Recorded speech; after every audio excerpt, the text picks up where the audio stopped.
Okay, so I found another good video on this whole Kevin Durant situation, and let me say this: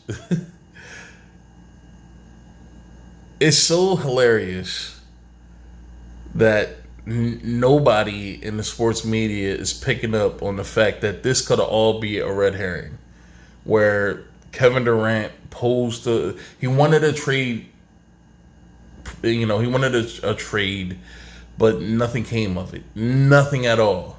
And instead of people looking at it like this doesn't seem like it, like this has to be fake, like this has to be a mislead, like an intentional mislead, not like you know, miscommunication or something like that, but an intentional mislead, because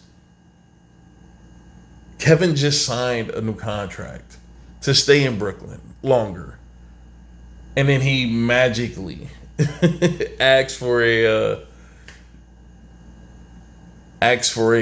trade out of Brooklyn. It makes no sense. It makes no sense. I don't know. I've never seen Kevin Durant ask for a trade. He's left places, but you don't normally see superstar players request a trade out.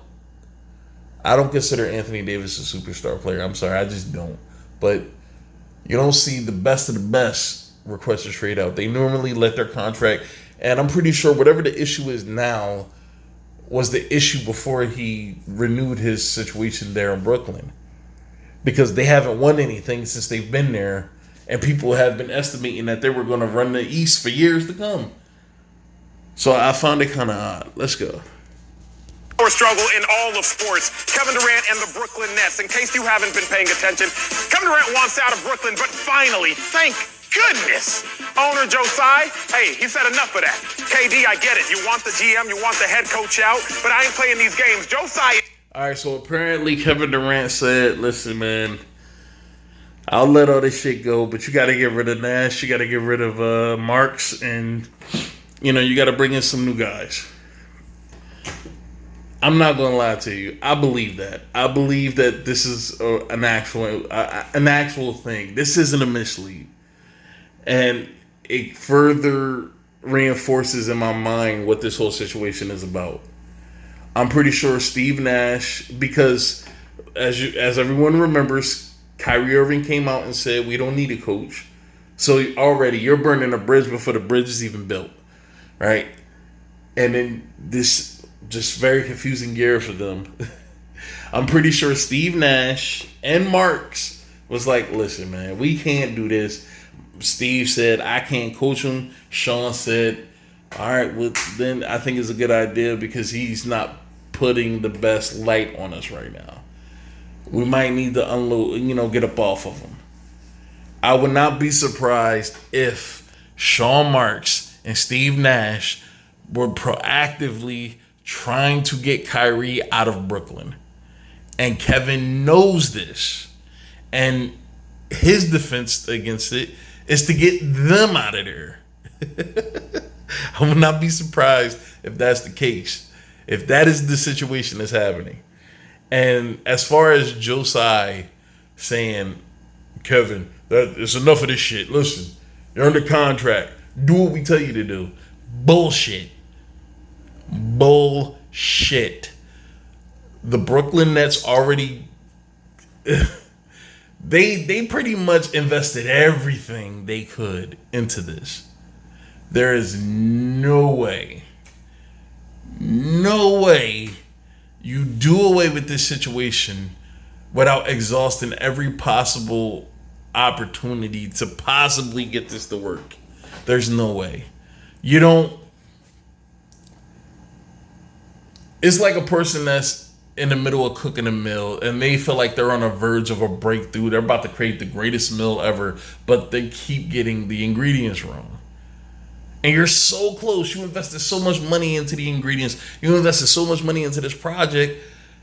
just to say, fuck it, you know what? Throw all of it in the trash. I don't give a fuck no more.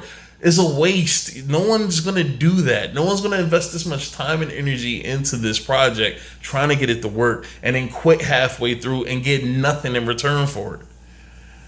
So I don't believe that. I don't believe Joe Tsai is willing to play chicken with Kevin fucking Durant. I'm sorry. And as much as people want to say, well, Kevin Durant isn't that great, you know, he wasn't winning nothing. He had to go to the Golden State Warriors to win something. Who fucking cares? When you have a guy that talented, you don't care about that. He's going to put butts in the seats. People are going to come and spend money on overpriced tickets or underpriced tickets, depending on how good the shit is. How good the product is. Sometimes motherfuckers be giving away tickets for free. Check out the WNBA. Overpriced or underpriced tickets, overpriced concession. They're willing to pay 2, 3, 4 times as much at the concession stands than their actual tickets cost. To see this guy, this 7-foot basketball god out there play. You mean to tell me you're willing to give that up because of your fucking pride and your hubris?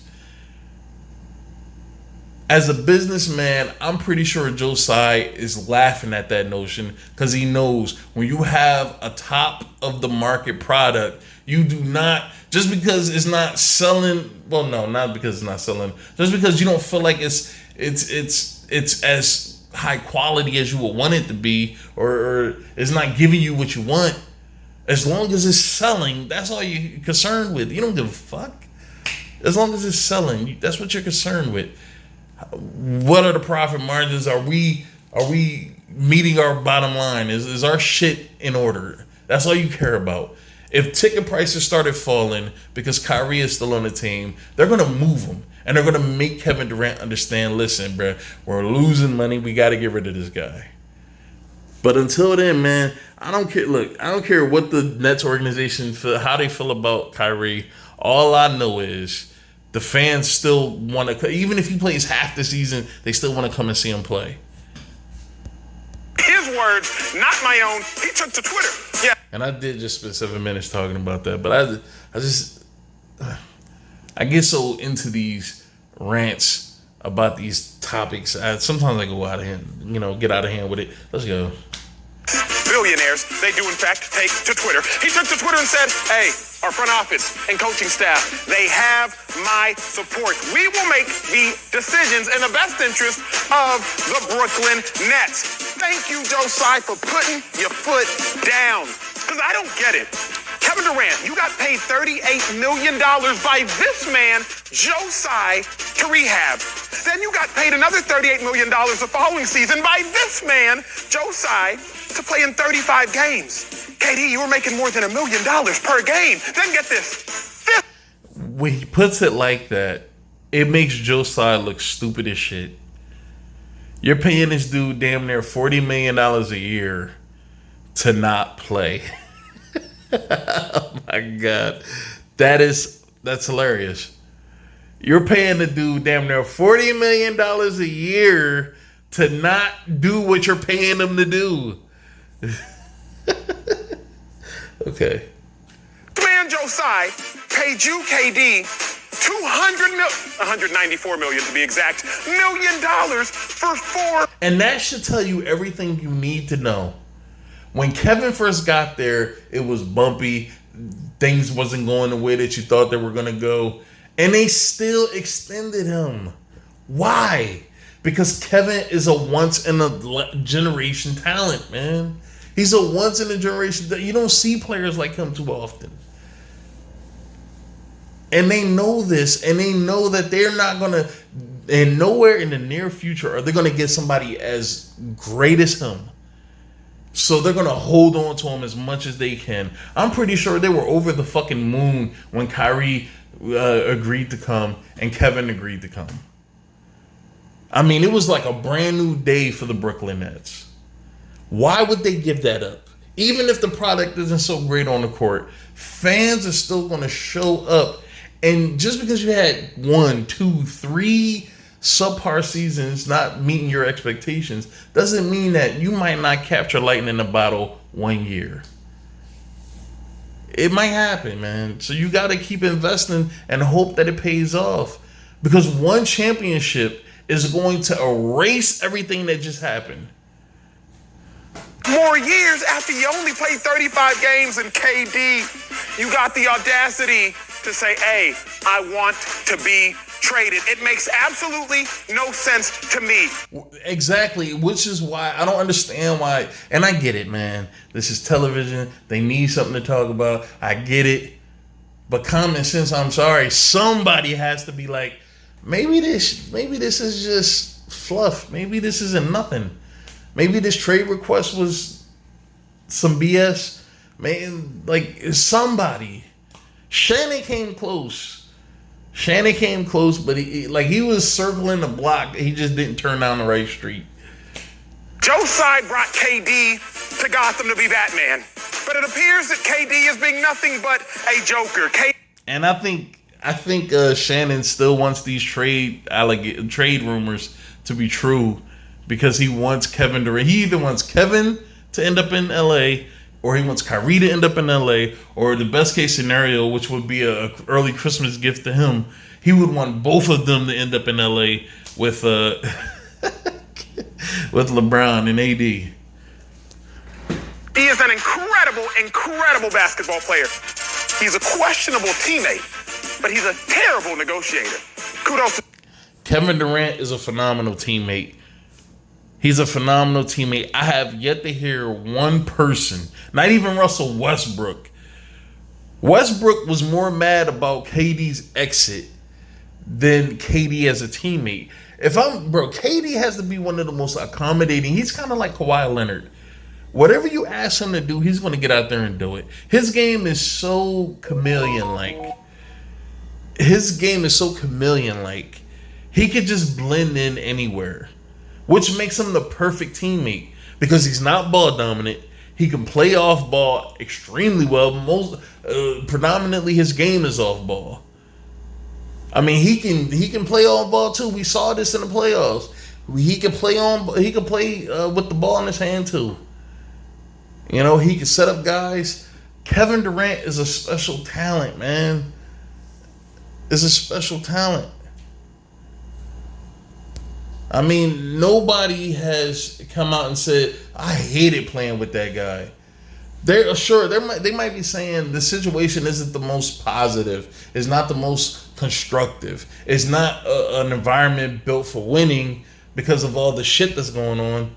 But nobody has ever said, when KD's on the floor, I feel alienated. Like, come on, bro. Josiah for not negotiating with this man, Kevin Durant. Well, I got to bring in some people whose opinions I do want, teammates that I want to play with. That's slick. And let me say this, as much as I hate her bashing of the New England Patriots, I got to say, Joy Taylor seems to be one of the most reasonable people.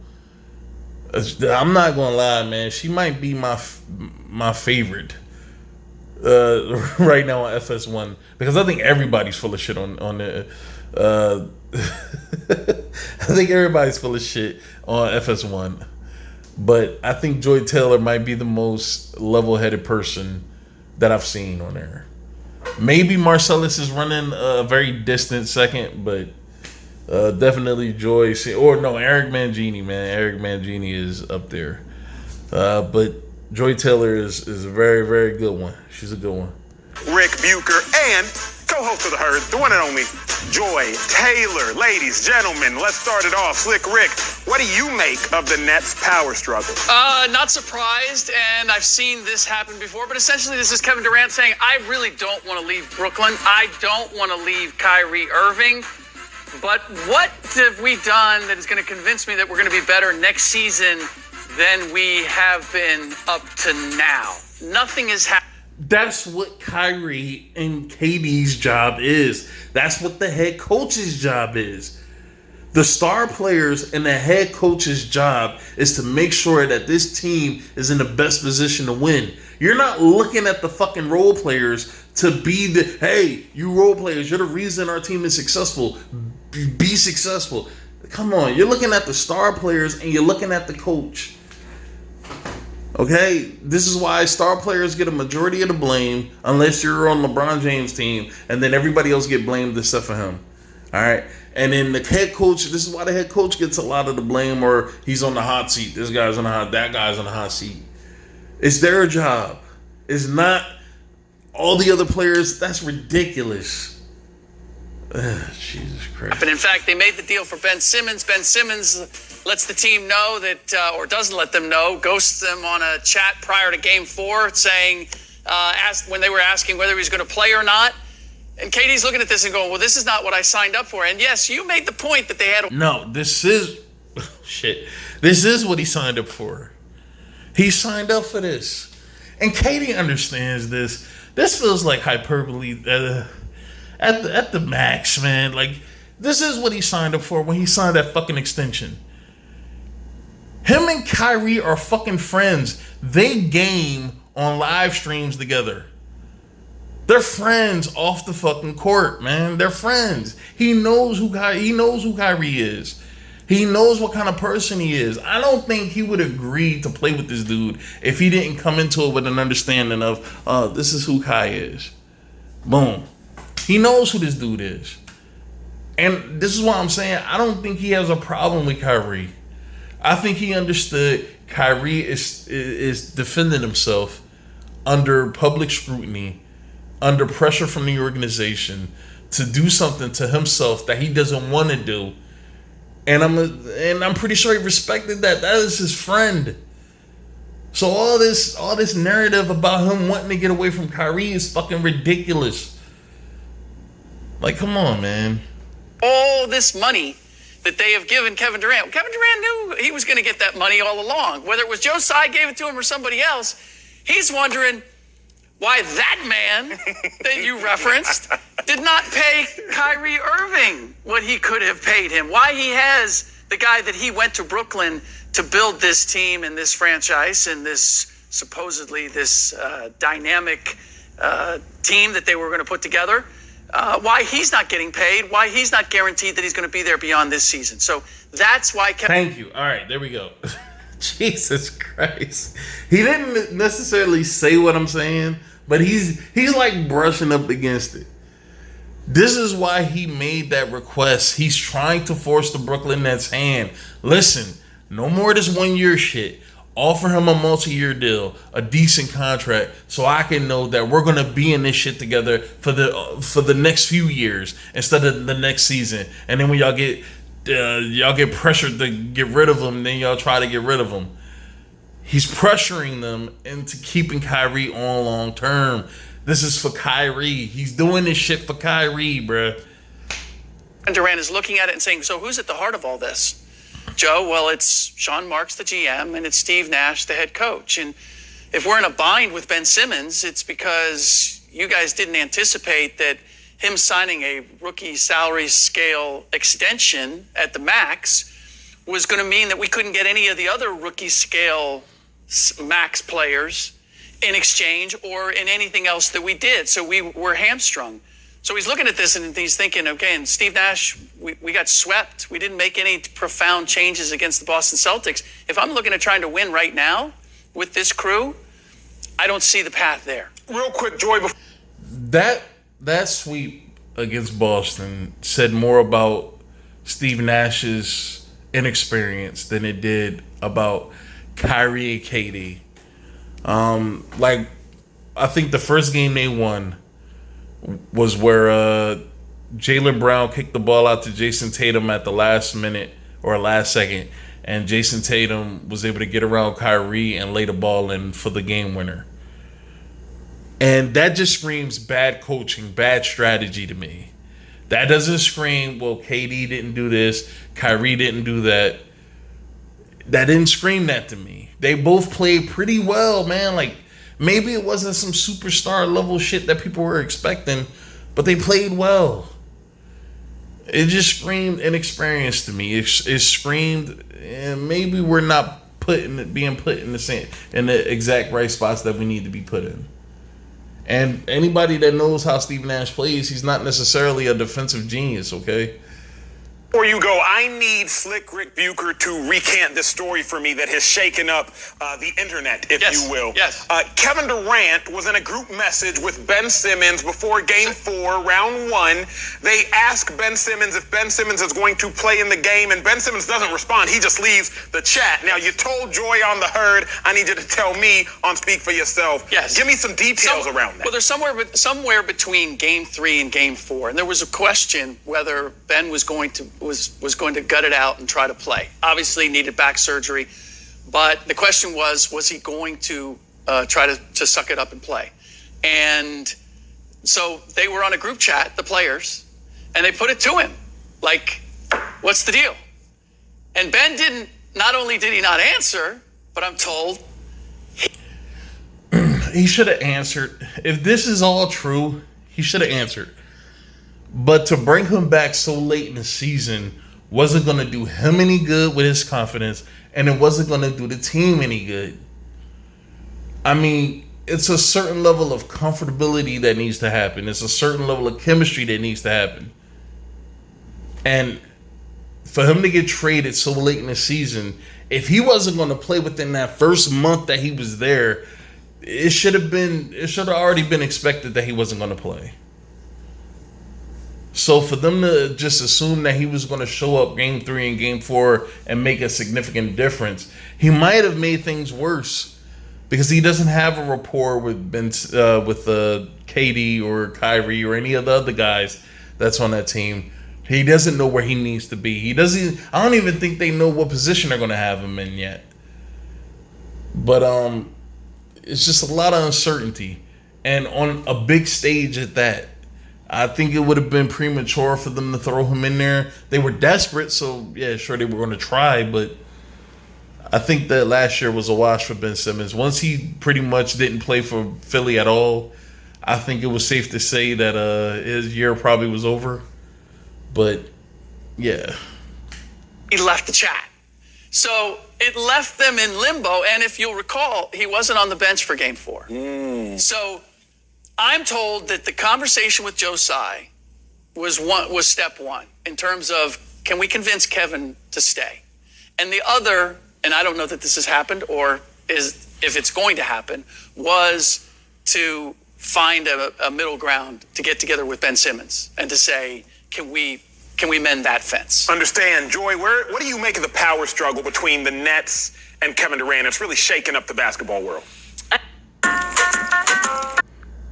Yeah, that was an ad for a LeBron James commercial about the crab walk. And for anybody that knows, LeBron James had this dribble when he first got into the league where it was an obvious travel, but for some fucking reason he's like, "That's not a travel. It's called the crab walk."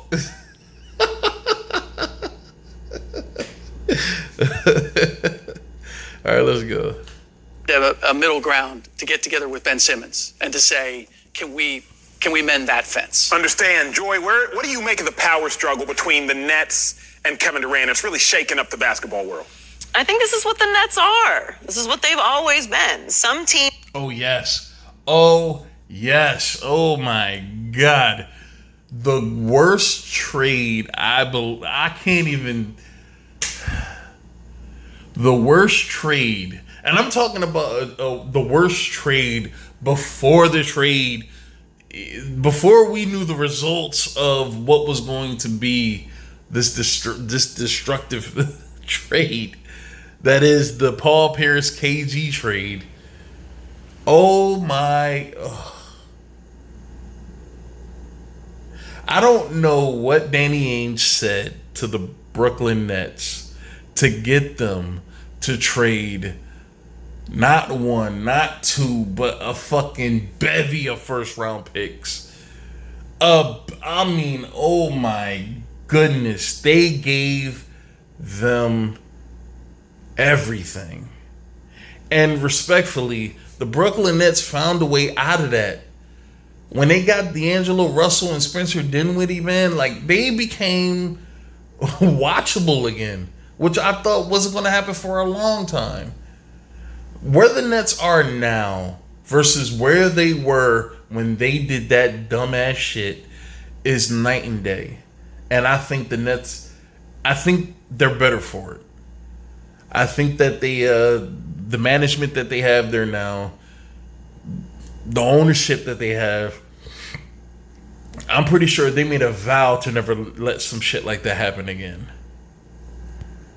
Just have a tradition. And the Nets tradition is we're going to start to build a little momentum. We're going to blow everything up for some stars. And then it's going to fall apart much faster than we anticipated. And then we're going to have to start over again. That's what we like to do. That's what the Nets are. The Nets have no identity. They have no culture. And essentially, they don't have much of a backbone. Yeah, well, this is what happens when you take a team out of New Jersey, okay? Which I was still upset about that. I was upset that Jay-Z and his rapping ass decided that he was going to help engineer a fucking coup of the New Jersey Nets and move them the fuck to Brooklyn. So I'm glad that they're suffering, okay? I'm glad that this shit is happening to the Brooklyn Nets. New Jersey already doesn't have that many fucking, like, the only thing we got now is the fucking Devils, man. We don't have shit. We got a bunch of high school teams, man. We got the River Sharks, a fucking semi-pro baseball league, man, or semi-pro baseball team. Like, we don't have much here, man. Like, bruh. So to take the New Jersey Nets, Jesus, man, like, that shit hurt, man. It really did. And the Nets, when they went to Brooklyn, they wasn't even that good, to be honest. I mean, the best player they had was a young, non-rebounding big man in Brook Lopez. But shit, they was still our team, man. And sometimes now when I play with the 2K, when I play with 2K, and I sometimes relocate the Brooklyn Nets back to Jersey, man. It just feels right. It feels better. This feels so wrong, man. I hate the fucking Brooklyn Nets. Let's go. I don't know that I'm taking that Joe Tsai tweet quite as literally as you are. It is a nice... And she makes a good point, which I didn't even think about this until she said it. Which, when you read the tweet over again after she says what she says, you can see an air of ambiguity. You know, it's not as clear cut as Acho tried to make it seem. Statement of support for his GM and coach, but he can move off of that without really being crucified. I support our front office. Mm-hmm. It's nice to have support, but we'll be making the best decision in interest of the Brooklyn. Which means, listen, if we realize that the best thing for basketball on this team is to get rid of the fucking coach and the GM, that's what we're going to do. Great point. Great fucking point. And this is a great way to just shut Acho down. Nets, right. Which is like, I support you. I'm not just going to let these rumors fly rampant. I'm going to say something. I don't know that that is just a complete rousing endorsement that I'm trading Kevin Durant and I am keeping Sean Marks and Steve Nash. This is what the Nets are. You remember they did this with KG and Paul Pierce, right? They brought KG and Paul Pierce in. They were 44-38. They lost in the second round to the Heat. And Paul Pierce left that season for the Wizards. KG stayed. They lost in the first round to the Hawks 4-2 after finishing 38-44. Let's fast forward a little bit. The Nets were 42-20 and made to the playoffs in the 2018-19 season before Kyrie and KD came to Brooklyn. Lost in the first round. Which, that was... having D'Angelo Russell and Spencer Dinwiddie, and I made a video about this years ago where I said Spencer Dinwiddie, he doesn't want to be the backup forever. So when D'Angelo Russell left, Dinwiddie wanted to be the starting point guard on the team, but they brought in Kyrie, bro. And even Spencer Dinwiddie's reaction or him trying to talk about the situation, you can just tell, like, he wanted nothing to do with this shit, bruh. He wanted to be the guy. Spencer Dinwiddie played phenomenal basketball for this team, coming off the bench, playing behind D'Angelo Russell. This team was making fucking moves. Like, they were actually starting to look good. And then what happened? They blew everything up for Kyrie and KD. Let's go. The 76ers, perfectly respectable season, building a little momentum with some young guys. Get them all out of here. Here we go. Kyrie and Kevin Durant What has happened since Kyrie and KD have arrived? They have lost in the first round to the Raptors, they have lost in the second round to the Bucks, and they have lost in the first round to the Celtics, being the only team swept in the postseason this year. Which is a horrible look. A horrible look. This is what the... Especially with them beating Boston in the first round the previous year. Brooklyn Nets are. So whether KD is winning this negotiation or the Nets are winning this negotiation, I don't know that there is a clear winner or loser in the situation. I don't blame Kevin Durant for trying to take control of his career. This is what Kevin Durant is at this point. The Nets knew what they were signing up for. To Rick's point, they did not extend Kyrie Irving, which was one of the main reasons why KD went there. James Harden is no longer there. Ben Simmons, I believe, plays basketball when I see Ben Simmons on a basketball court. So what is really there for Kevin Durant besides a contract? People talk about these contracts like they're blood oaths. You can get out of a contract. Yeah. People do it all the time. It's called divorce. Yeah. Anthony Davis is an example. He wanted out of New Orleans. Somebody said that it took some coaxing, but New Orleans, somebody had a theory, and I kind of see the point, that Adam Silver, talked to the officials in New Orleans and said, listen, you let Anthony Davis go, or you trade him to LA, we may have some luck with you in the lottery. Because I find it weird that they lost the star. They traded a star away just to get the number 1 overall pick later in that draft to draft their next transcendent athlete, apparently. They're not a blood oath. It's not a this is your child, this is always your child. This is a contract. People rip them up, people restructure them, people change them all the time. So this idea that he has a contract, therefore he owes something, Kevin Durant can get out of this situation. The way I look at this meeting with Joe Tsai is very simple. Kevin Durant still wants out of Brooklyn. Things seem to have stalled. There have been massive deals presented, or at least rumored, out there for Kevin Durant, and there has been no movement. It's been a bit of a standstill. So let me just give you a little shove over the edge there, since you have all the leverage right now. You want me to stay here? You got to fire the head coach and you got to fire the GM. And that's where I'm at with it. That's what I think. Besides a few points that I kind of don't really know if I agree with, a huge portion of what Joyce said is pretty much where I'm at. I think, though, players can't so much get out of contracts. They have to be let out of contracts. And I think that... That's just playing semantics, bruh. Come on. You're fucking splitting hairs. Bruh. Whether a team lets you out or whether you find a way out of the fucking contract, you're still out of the contract. I don't think it fucking matters. Okay. The difference is we assume Kevin Durant can just get out. Kevin Durant, look, let's say this. If Kevin Durant doesn't get traded or if they don't buy him out, he can still go against the contract. Legally go against the contract by not playing as hard, feigning injuries, retiring, early retirement. And then you come back when they traded away your rights or some shit. There are ways out of your obligation to an organization. Really just get out. Tsai has to say, you know what, fine, KD, here's a door, you can go. I love what Joe Tsai said, because Joe Tsai has to remember, he's a billionaire fighting a millionaire, a multi-billionaire fighting a millionaire. So even if... Yeah, but I don't think that power dynamic matters when the millionaire is your most valuable asset.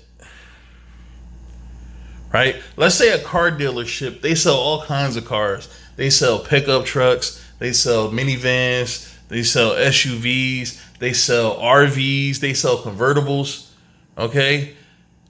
But their convertible is the most valuable car because that's the car that sells the quickest. It's the car that no matter how much they jack up the fucking price, they know they can sell that fucking car.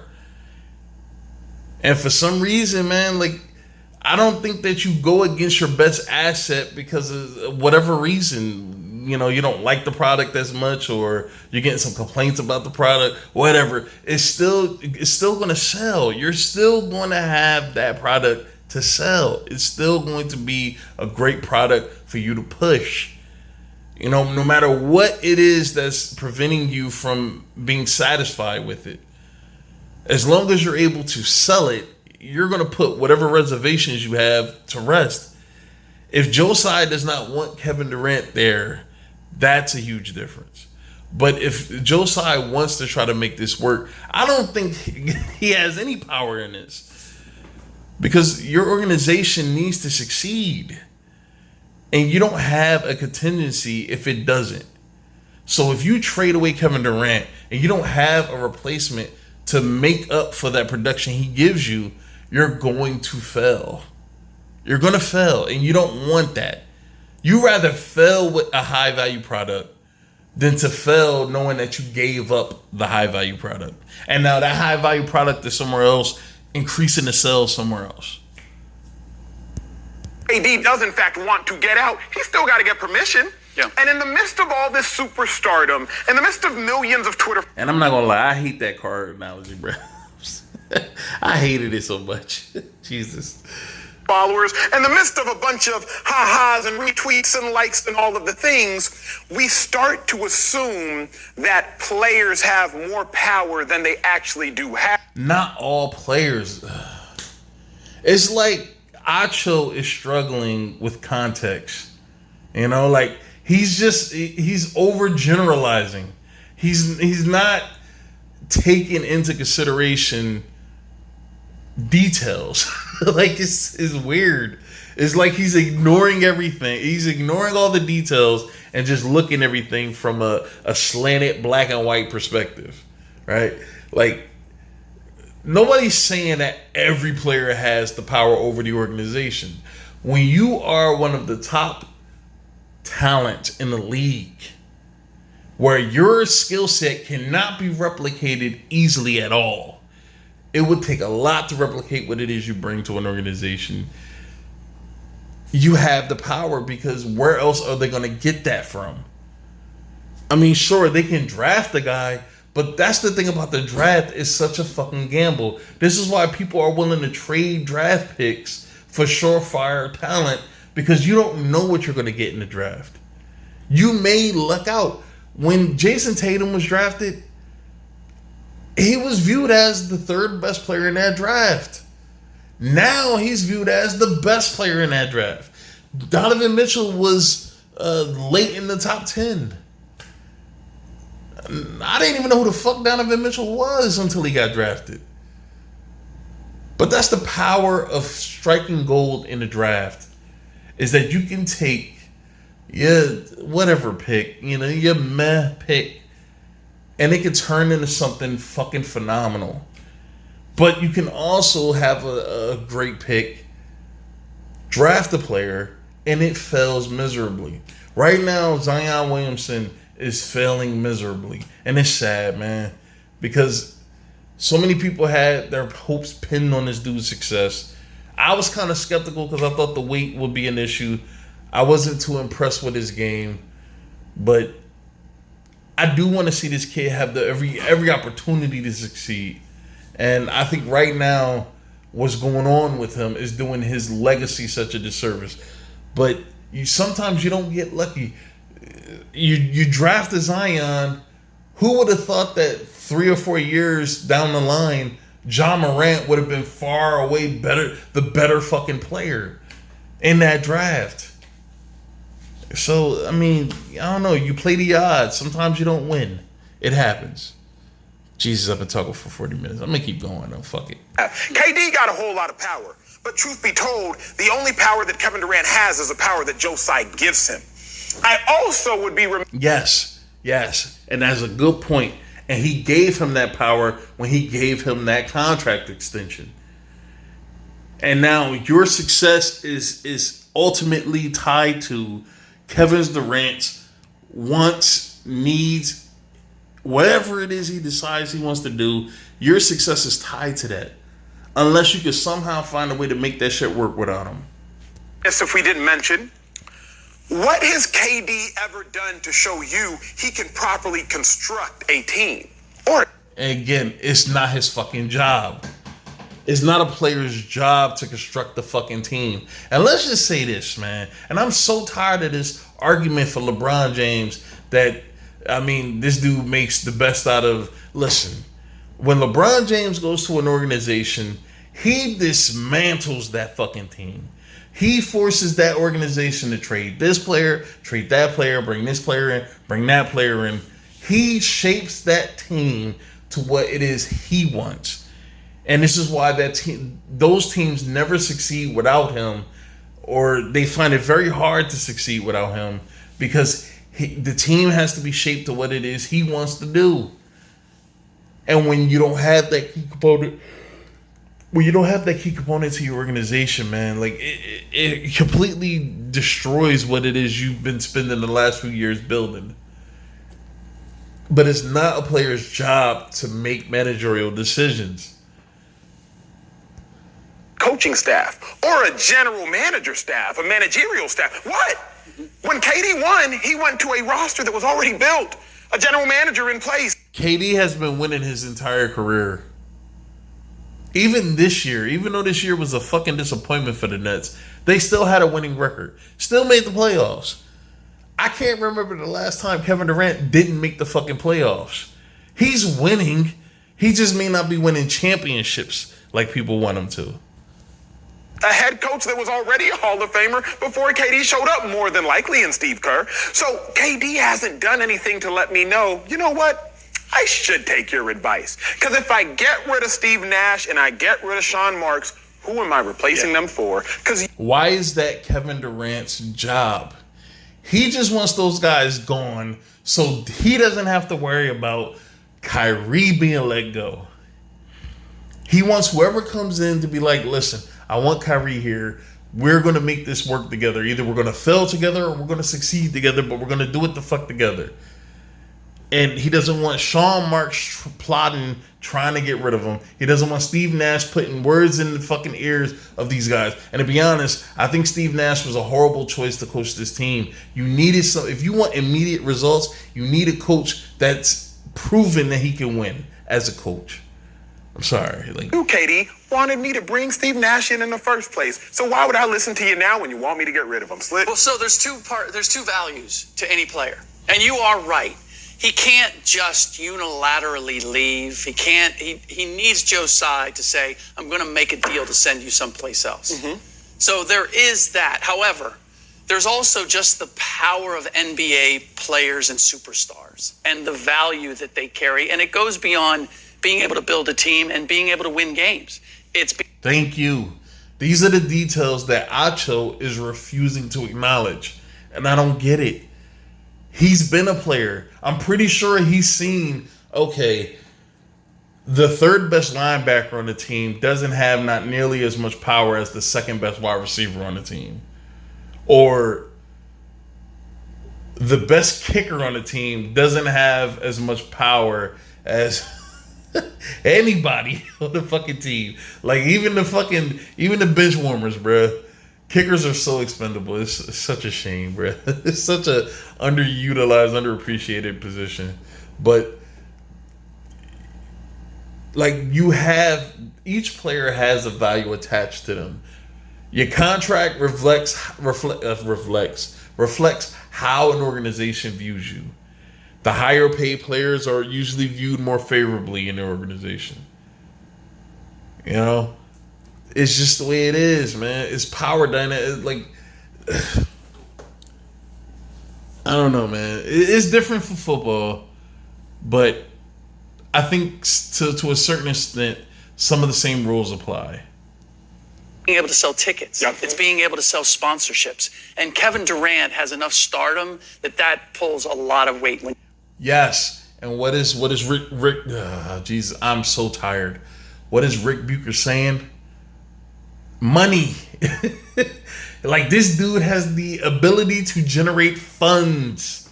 Okay? He has power. He has sway. Whatever. Look, when Kevin Durant talks, the organization listens. Even if they don't do what he wants them to do, they listen to him. That is sway. That's power. Because you're like Acho said, you're talking billionaires and millionaires.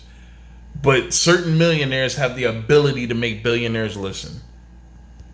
You're trying to sell season tickets. I can go see Kevin Durant. All right, so take him away. What? I'm working in the season ticket office. You want to come see Kyrie? Well, is he going to play? I mean, you go down that rabbit hole really quick, and it undercuts you in terms of the business side of things. I love the history lesson that you gave us, Joy. I thought it was incredibly wise, even though we're talking. Joy was phenomenal in this segment, man.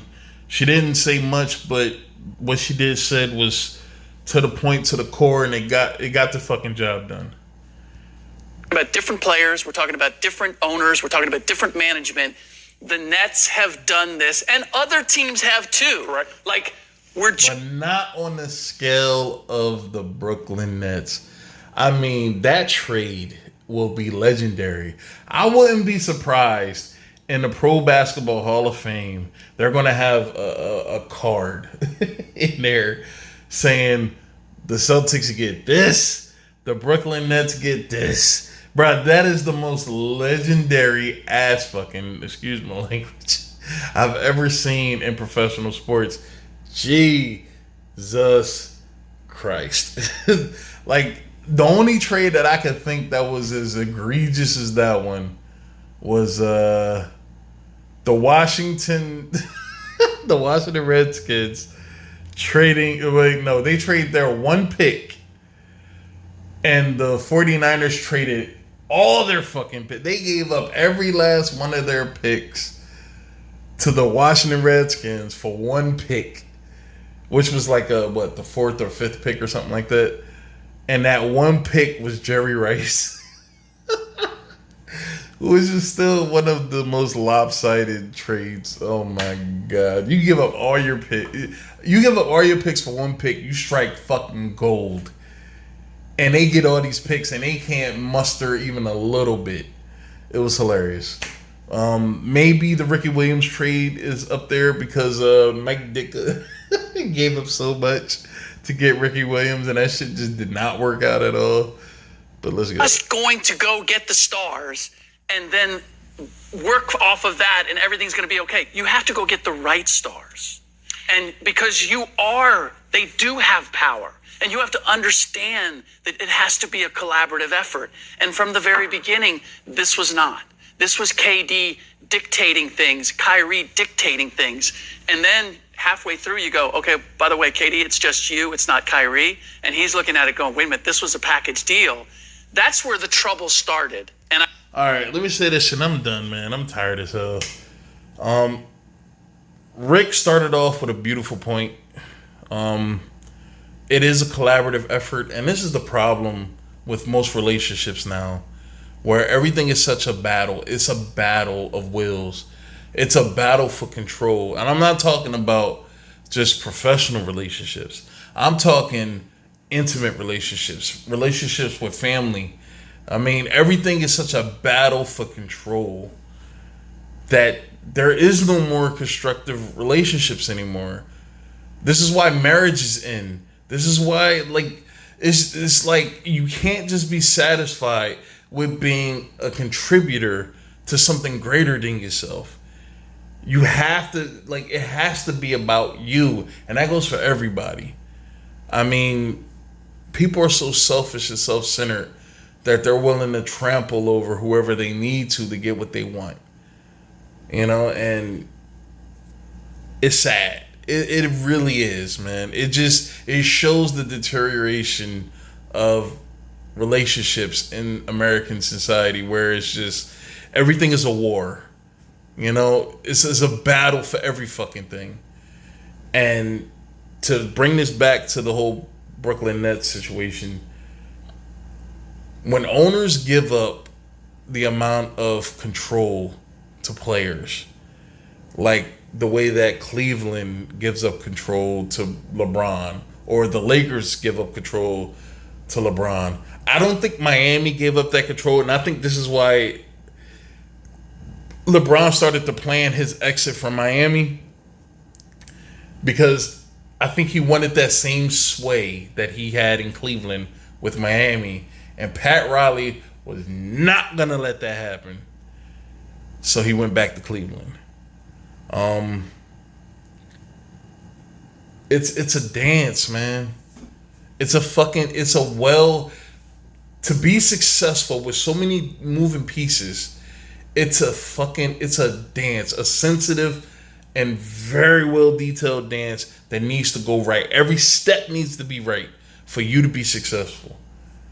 And the teams that get it right are successful, and they're successful for a long time. And teams that don't get it right, they're miserable. You know, they can't get shit to work.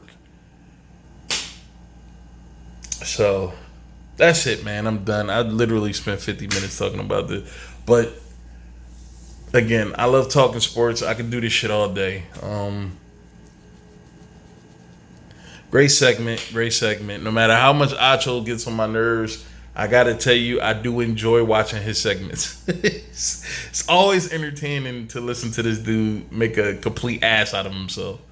But that's it, man. I'm done.